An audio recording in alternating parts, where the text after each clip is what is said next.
You know how you learn about a new tool that you want to use with your team. So then you go get it done, like the StrengthsFinder tool. You learn about it and then you go, everybody on your team goes and gets the strengths identified, and then you look at it and it's cool and you say, oh my gosh, right?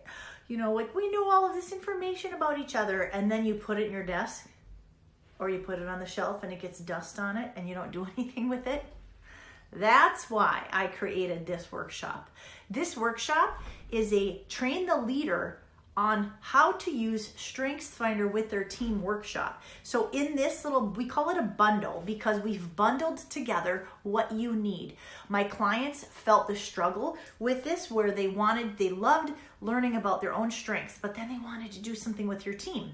Now, you have an option. You could hire me and I could come in and do a retreat with your team and a couple follow-up sessions. That's going to run you between 10 and 15K to do that.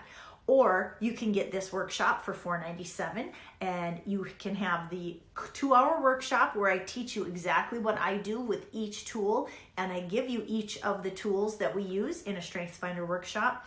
And the Mac Daddy, you get the matrix that we use, so it's already laid out for you, and there's a how-to video of how you add your own team right into the matrix. All of that in this Train the Trainer on StrengthsFinder's bundle. Train the leader.